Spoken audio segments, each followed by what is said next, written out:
जिहाद म्हणजे ह्या धर्मांध मुसलमानांनी एक पुकारलेलं छुपयुद्ध म्हणेल. हिंदू मुलींना टार्गेट करायचं, त्यांना उद्ध्वस्त करायचं, त्यांचं घर उद्ध्वस्त करायचं आणि त्याच्या मोबदल्यात लाखो रुपये मिळवायचे आणि फायदा करून घ्यायचा. हे पैशांना कोण देते, ह्याच्या मागं कोणती यंत्रणा आहे, हे पोलिसांनी शेवटपर्यंत तपास करणं गरजेचं आहे. आज अमरावती झालं, नागपूर झालं, कोल्हापूर झालं, महाराष्ट्रात सर्वत्र लव जिहाद ठिकाण आपल्याला पूर्णपणे त्यांनी मोडून काढण्याची गरज आहे. शासन काय करतंय?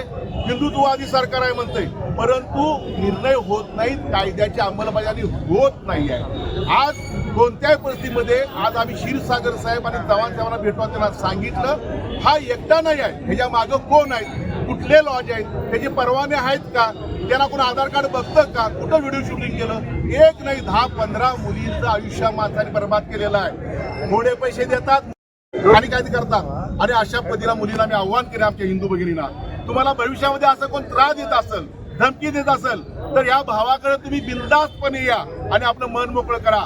भविष्यामध्ये सरकारनं निर्णय घेतला पाहिजे, कठोर शासन झालं पाहिजे, बुलडोझर या घरात फिरला पाहिजे, घरात सहआरोपी केलं पाहिजे. नाही तर आम्हाला आता भविष्यामध्ये आम्हाला ऑपरेशन लंगडा, ज्याला म्हणतो ऑपरेशन लंगडा, आम्ही कायदा हातात घेऊन आणि अशा जे धर्मांध लोक आहेत, ती मुसलमान धर्मांध लोक आहेत, त्यांना लंगडा अशी आमची भूमिका आहे. छत्रपती श्री शिवाजी महाराज की जय, जय भवानी, जय शिवाजी.